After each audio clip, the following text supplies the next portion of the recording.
छत्तीसगढ़ जो कि पूरे देश में अपनी अलग पहचान रखता है। यहाँ सबसे ज़्यादा खेती धान की होती है, इसलिए इसे धान का कटोरा भी कहते हैं। आज हम इसी धान के कटोरा के बारे में बात करेंगे। हेलो, जय जोहार, नमस्ते। छत्तीसगढ़ जिसे धान का कटोरा कहते हैं, छत्तीसगढ़ को इस धान की वजह से ही पहचान मिली है। इस समय छत्तीसगढ़ में हमारे गाँव में, इलाकों में धान के फसल के पकने की तैयारी हो रही है, जिसके बाद इसकी कटाई होगी और इसे मंडी में बेचा जाएगा। छत्तीसगढ़ में आय का प्रमुख तो धान ही है, इसलिए यहाँ सबसे ज़्यादा खेती धान की ही होती है। तो चलिए हम भी चलते हैं धान के खेते की ओर। रात में गिरने वाले शीत मेड़ के घास फूसों में जमे हुए हैं, जिससे पैर पूरी तरह से भीग गया है।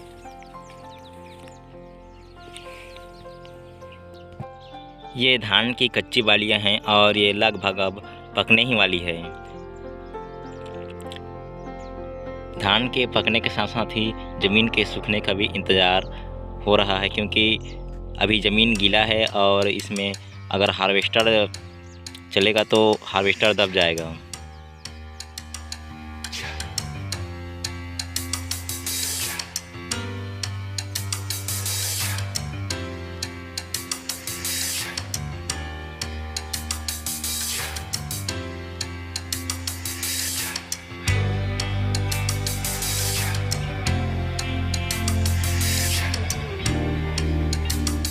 खेतों के आसपास पाए जाने वाले पेड़ों के पत्ते और घास फूस भी अक्सर कुछ इस तरह से बहुत प्यारे लगते हैं।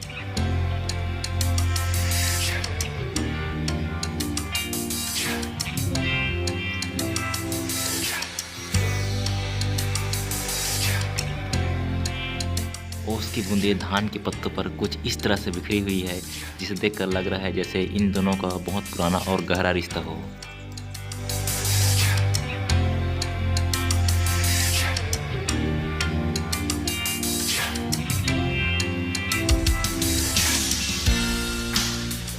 ज़मीन कच्चा होने के बाद से धान की बालियाँ भारी हो जाती है और इस वजह से वो इस तरह से नीचे गिर जाती हैं।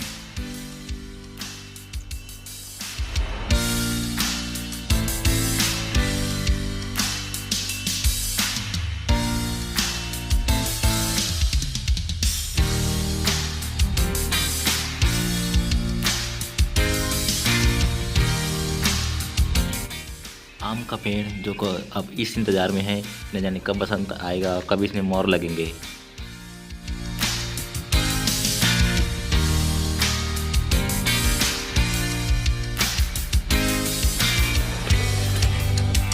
खेतों से निकलकर अब हम जा रहे हैं दूसरी ओर नहर पार की तरफ।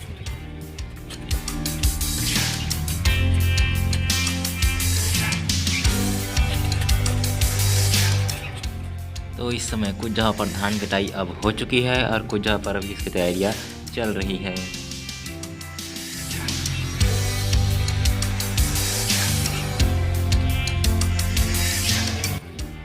ये नहर से लगा हुआ छोटा नहर है, जिसमें अब पानी बंद करके लगभग खेतों को सुखाया जा रहा है।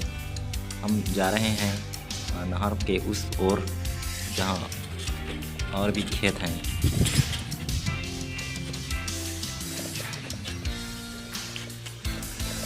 इन जगह पर से धान अभी हरे भरे दिख रहे हैं। जैसे ही फसल पकेगी कटिंग चालू हो जाएगी धानों की। यहाँ छोटे धान की खेती हुई थी, इसलिए यहाँ से धान काट कर ले जाया जा चुका है।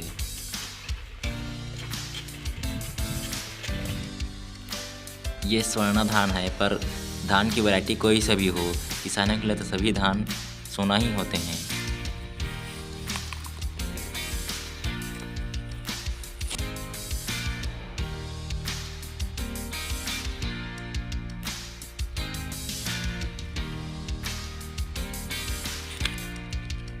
मेड़ों के किनारे लगे इन पेड़ों से न सिर्फ हमें छाया मिलती है, बल्कि हमें शुद्ध हवा भी मिलती है।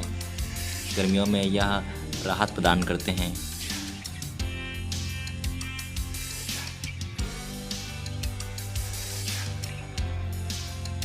कभी बचपन में हम भी इन झाड़ियों और घास फूसों से अक्सर खेला करते थे।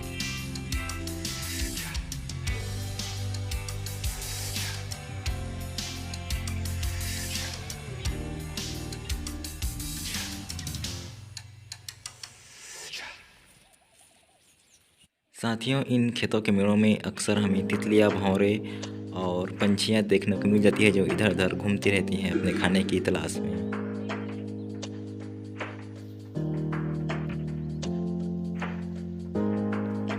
दूर आसमान में उड़ती हुई चिड़िया शायद आप लोगों को नहीं दिख रही होगी, लेकिन यहाँ खेतों में ये देखना आम बात है।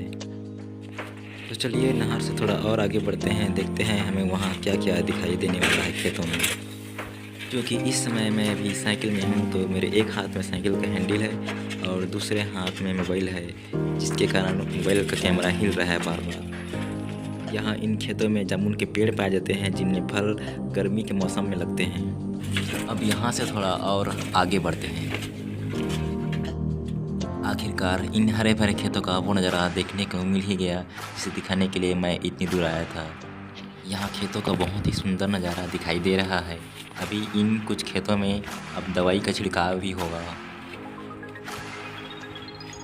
नहर के इस तरफ भी खेती लगे हुए हैं, जिनमें भी धान पके नहीं हैं, बस उनके पकने का इंतज़ार हो रहा है। नहर के मेड़ पर चलते हुए कहीं पर चिड़ियों की आवाज़,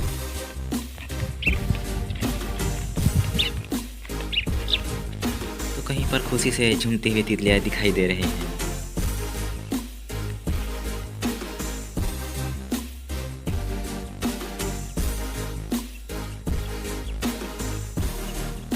अब चलते हैं वापसी की ओर, बढ़ते हैं और आगे। तो ऐसा है छत्तीसगढ़ के ग्रामीण परिदृश्य।